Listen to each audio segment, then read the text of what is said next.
ओम शांति। आज है 13 जुलाई की मुरली और आज की मुरली में बाबू बतावा कि आप बाबा का नाया हीरे वर्गो जीवन बनाने के लिए तो हीरे वर्गो जीवन एक बाप की याद बना वो सुख शांति प्रेम पवित्रता आनंद और ज्ञान शक्ति में बना वो हीरे वर्गो जीवन।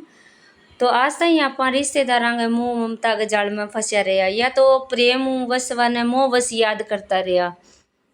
प्रेम मोह अलग है, प्रेम अलग है। प्रेम में तो अपा भी बैंक लिए अच्छो सोचांगा और मोह के लिए केवल बैंक एक के लिए ही अच्छो सोचांगा, बाकी सारा के लिए बैंक है जो भी लिंक्ड होगा वो आप गलत सोचने लग जाएगा, अलग विचार रखांगा। लेकिन अपनो प्रेम हो तो अपना सारी दुनिया के लिए एक सी भावना होगी। तो आई बाबू के भी ज़्यादा मोह के अंदर फंस गया आप दुखी और परेशान होवांगा मोह के कारण। तो जो बाबा का खजाना है वही अपना खजाना होना चाहिए। बाबा वरदान में कहने लगे तो बाबा का खजाना यानी बाबा की संपत्ति की है ज्ञान गुण शक्तियाँ पवित्रता शांति, ये बाबा का खजाना है। तो ये अपना खजाना हो गया। तो आपने करना सब कुछ नेचुरल आप ही आ जाएगो सारी चीज़। तो बाबा आज भी बस मुरली में यही कहे कि मैं एक मन ही याद रखो, हर टाइम एक बाप की याद काल भी होने के हर सेकंड में हर घंटे में एक सेकंड बिंदु रूप में टिकणो यानी मन ने टिकाणो। तो मन बुद्धि अपनो ज़्यादा रिश्तेदारा में संबंधिया में वहाँ में ज़्यादा जाओगे या तो यहाँ जाओ कि वहाँ में मोह ज़्यादा होगो या फिर यहाँ जाओ कि वहाँ मैंने दुख दिए और दिए या यह चीज़ दी को नहीं या ली को नहीं, बाकी हम कोई फ़ायदो को नहीं। तो अपन जो सोचांगा वही अपने जीवन में आते जाओगो। तो बाबा की याद ही अपने जीवन ने हीरे वर्गी बना देगी। तो आप कहे मीठे बच्चे जी मीठे बाबा, तुम बाप के पास आए हो अपनी जीवन हीरे समान बनाने। बाप की याद से ही ऐसी जीवन बनेगी। प्रश्न है नई दुनिया में ऊंच पद के लिए कौन सा एक मुख्य पुरुषार्थ करना है। उत्तर है बाबा कहते मीठे बच्चे जिन पुराने संबंधियों ने इतना दुखी किया अब उनके मोह जाल से बुद्धि को निकाल एक मुझे याद करो। उनके साथ रहते भी मन को मेरे में लगाओ। मन मना भव का मंत्र सदा याद रखो तो तुम नई दुनिया में ऊंच पद पाएंगे। अब अपन कोई दुख देने लग रही अपन बा नहीं याद करने लग रहा बे आत्मा चाहने लग रही है कि अपन किया न किया बाबा ने याद रखा किया न किया परमात्मा अंदर बुद्धि लगावा, लेकिन अपन बुद्धि बहु लगा लिया वह दुख देने लग रही है तो अपन बन छोड़ने की बजाय वह और फसल लग रहा। जो बाबा कह भी मन मना भव को मंत्र याद रखो तो नई दुनिया में ऊंच पद पाएंगे। वे आत्मा निमित्त बनने लग रही है आपा ने परमात्मा का नहीं जोड़ने की और अपन बहु जुड़न लग रहा। गीत है तूने रात गवाई सो के दिवस गवाया खाए के। ओम शांति। जैसे बच्चों को सभी वेदों शास्त्रों का सार समझाते हैं वैसे इन गीतों का भी सार तुमको समझाते हैं। वही सबका रूहानी बाप रूहानी बच्चों को ब्रह्मा तन से समझा रहे हैं। बाप समझाते हैं हे बच्चों तुम जानते हो हमारा हीरे जैसा जन्म बन रहा है। बाप के पास आते ही हो हीरे जैसा जन्म बनाने। हीरे जैसा जन्म कहा जाता है स्वर्गवासियों का, कोटि जैसा जन्म है नरकवासियों का। तुम संगम युग को भी जान चुके हो, हम अभी संगम युग वासी हैं। ये संगम युग सबके लिए कल्याणकारी है। इस संगम युग में ही सर्व की गति सदगति होती है। कौन करते हैं परम धाम से आने वाला मुसाफिर, वह मुसाफिर है ना। तुम मुसाफिर नहीं हो, तुम आकर जाते नहीं हो। बाप कहते हैं मैं पुरानी दुनिया में आकर फिर लौट आता हूँ। बच्चे जानते हैं ये सेवा करने वाला सिर्फ एक मुसाफिर है जो आकर हम बच्चों की बड़ी सेवा करते हैं। ऐसी सेवा और कोई कर न सके। सेवा के लिए ही पुकारते हैं कि आकर हम पतितों की सेवा करो। बाप भी कहते हैं हम बच्चों की सेवा में आए हैं क्योंकि बच्चे बहुत दुखी है। पुकारते भी हैं हमारे दुख हरो शांति दो। दो चीज़ हमेशा याद रहती है सुख और शांति। यहाँ दुख और अशांति है तब पुकारते हैं। बाप ही आकर सारे सृष्टि चक्र का राज बच्चों को समझाते हैं। बच्चे समझते हैं अब भक्ति मार्ग खत्म होता है। कलयुग का अंत माना भक्ति नीचे उतरती आती है। ज्ञान से तुम्हारी चढ़ती कला होती है। तुम ऊंच से ऊंच पद पा लेते हो, फिर वह प्रारब्ध का सुख कम हो जाता है। भक्ति तो भारत में जितनी होती है उतनी कहाँ और होती नहीं। आधा कल्प भक्ति चलती है। जब से द्वापर शुरू होता है और दूसरे धर्म स्थापन होना शुरू होते हैं, तब से भक्ति शुरू होती है। भक्ति भी पहले पहले बहुत अच्छी होती है, जैसे स्वर्ग पहले बहुत अच्छा होता है, फिर आहिस्ते आहिस्ते कला कम होती जाती है। भक्ति शुरू होती है तो पहले शिव के पुजारी बनते हैं, आधा कल्प कोई पूजा होती नहीं, फिर भक्ति मार्ग शुरू होता है और दूसरे धर्म भी शुरू होते हैं। इतनी भक्ति और कोई कर नहीं सकते। पूरा आधा कल्प भक्ति चलती है। ये भी तुम बच्चे जानते हो कि बाप जो सबको, खास भारत को सदगति देते हैं, स्वर्ग का मालिक बनाते हैं, वही दूर देश का मुसाफिर आया हुआ है हम बच्चों को फिर से स्वर्ग की बादशाही देने। वर्षा भी कितना जबरदस्त है, परंतु एक भी बात किसकी बुद्धि में नहीं बैठती। भारत में भक्ति कितनी करते हैं, कितने मंदिर हैं। भारत खंड में तो ढेर मंदिर हैं। अभी तुम जानते हो ये किसके मंदिर है। पहले पहले तो शिव बाबा का मंदिर बनता है, फिर बनते हैं देवताओं के। वह मंदिर भी तुम्हारे सामने खड़े हैं। एक तरफ शिव बाबा की पूजा करते रहते हैं, दूसरी तरफ शिव बाबा तुमको पूज्य बना रहे हैं। तुम यहाँ आए हो पूज्य देवता बनने। जो भी देवताओं के पुजारी है, वास्तव में वह भी आकर यहाँ ब्राह्मण बनेंगे। धीरे धीरे वृद्धि होती जाएगी। सभी इकट्ठे तो पढ़ नहीं सके, समय लगता है। कल्प पहले भी जिन्होंने पढ़ा होगा वही फिर पढ़ेंगे। एक दो को पढ़ाते रहना है। सबको बाप और सृष्टि के आदि मध्य अंत का ज्ञान सुनाते हैं, जिससे स्वर्ग का मालिक बन सकते हैं। सो आकर समझो। तो तुम बच्चों की बुद्धि में है कि ये नाटक कैसे चक्कर लगाता है। कहानी कोई लाखों वर्ष की तो नहीं सुना सकते। तुम जानते हो 5000 वर्ष पहले क्या था, किसका राज्य था। भारत में हम पूज्य देवी देवताओं का राज्य था। याद आया ना, हम पूज्य थे, फिर पुजारी बने। आगे ये पता नहीं था। हम सो पूज्य देवता थे, फिर हमने 84 जन्म लिए। 84 जन्मों की कहानी लक्ष्मी नारायण की है। तुम अपने जन्मों की कहानी सुनाते हो, उनको तो अपनी कहानी बैठ लिखने में बहुत समय लगता है। तुम 1 मिनट में 84 जन्मों की कहानी बता सकते हो। वह तो एक जन्म की कहानी लिखते हैं। छोटेपन में क्या क्या किया, ये भी अपनी कहानियाँ बताते हैं। हम 84 का चक्कर कैसे लगाते हैं, एक की बात तो नहीं, बहुत ब्राह्मण है।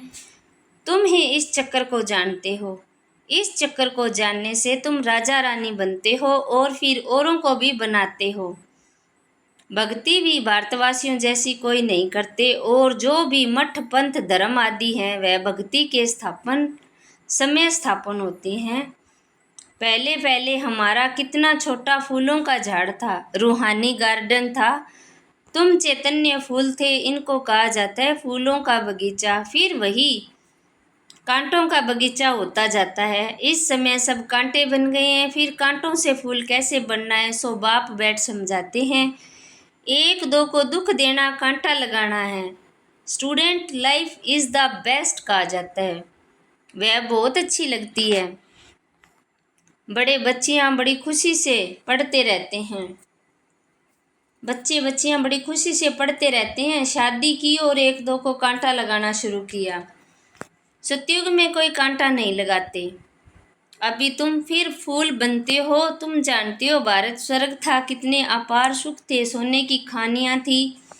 अभी वह खाली हो गई। फिर तुमको सोना भरपूर मिलेगा। भारत में ही सोने हीरे जवाहरात की खानियाँ थी।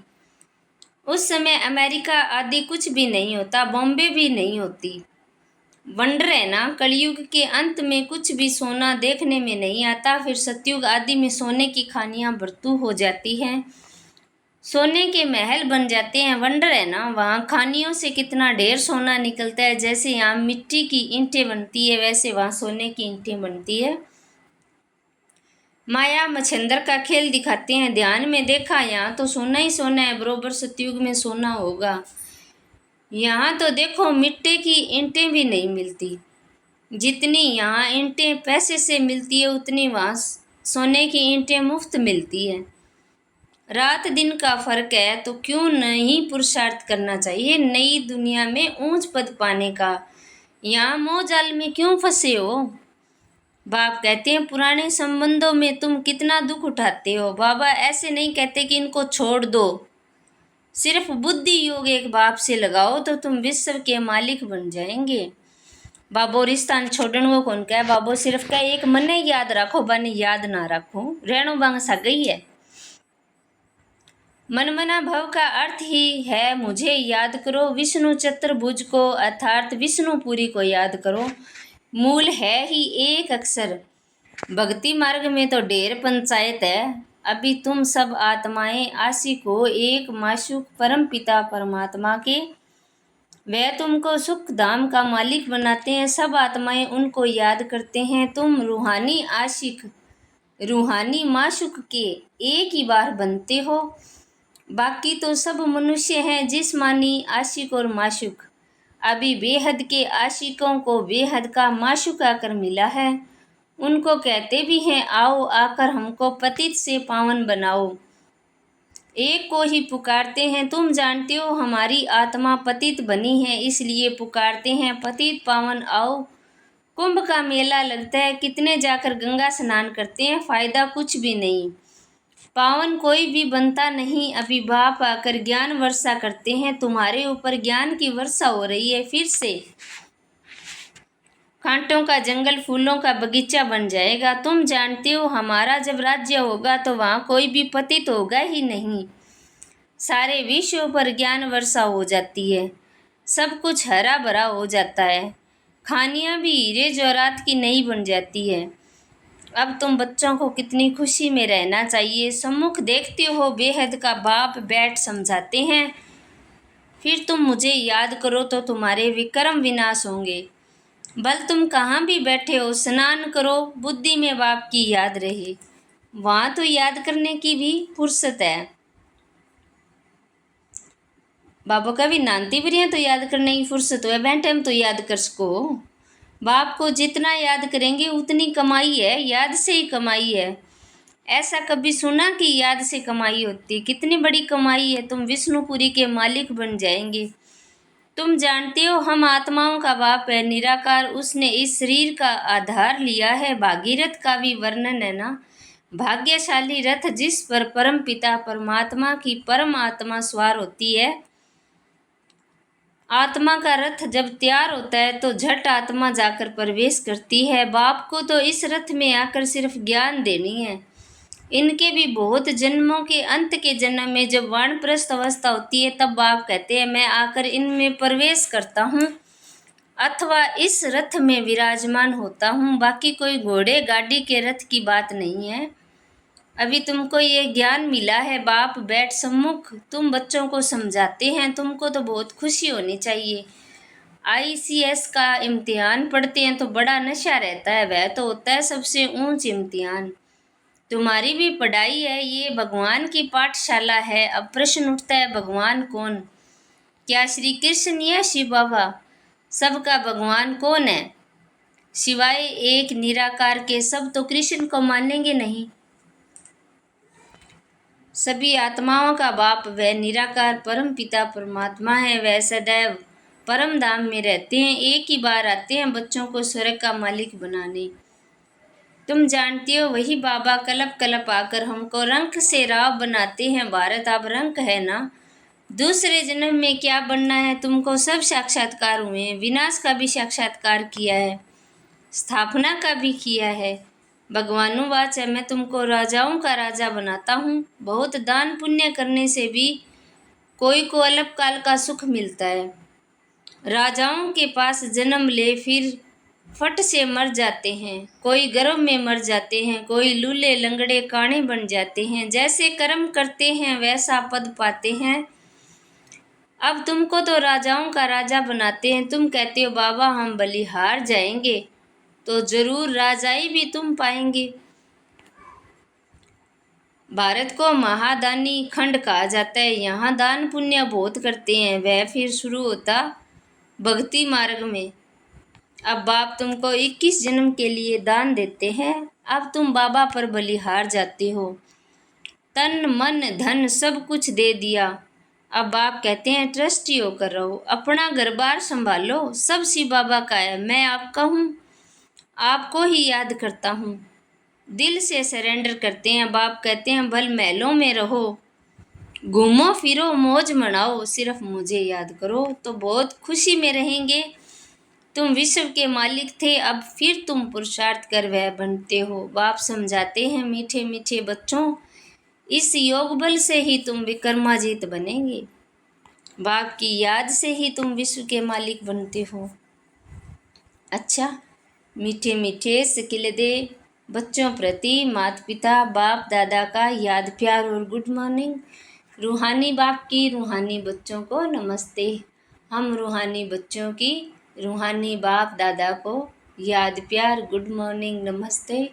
शुक्रिया बाबा, शुक्रिया आपका पद्मा पद्म, शुक्रिया आपका। धारणा के लिए मुख्य सार है। पहलो, राजाई पद पाने के लिए बाप पर पूरा पूरा बलिहार जाना है। तन मन धन सब समर्पण कर ट्रस्टी होकर रहना है। विक्रमाजीत बनने का पुरुषार्थ करना है। दूसरा है याद में ही कमाई है, इसलिए निरंतर याद में रहने का पुरुषार्थ करना है। ऐसा रूहानी फूल बनना है जो फूलों की दुनिया का अधिकारी बन जावे, अंदर में कोई भी कांटा न रहे। वरदान है एक बाप में सारे संसार का अनुभव करने वाले बेहद के वैरागी भव। बेहद के वैरागी वही बन सकते हैं जो बाप को ही अपना संसार समझते हैं। वैरागी बोला जिका ने वैराग आ जाए दुनियाओं कि मेरो कुछ भी को नहीं, तो भी यही बाप को सारों की समझांगा तो बाने बेहद का वैरागी बोलांगा। जिनका बाप ही संसार है वह अपने संसार में ही रहेंगे, दूसरे में जाएंगे ही नहीं, तो किनारा स्वतः हो जाएगा। संसार में व्यक्ति और वैभव सब आ जाता है। बाप की संपत्ति सो अपनी संपत्ति, इसी याद में रहने से बेहद के वैरागी हो जाएंगे। कोई को देखते हुए भी नहीं देखेंगे, दिखाई नहीं देंगे। स्लोगन है पावरफुल स्थिति का अनुभव करने के लिए एकांत और रमणीकता का बैलेंस रखो। अगर पावरफुल बनना है तो एकांत में भी रहो और रमणीक भी हो, बैलेंस रखना है।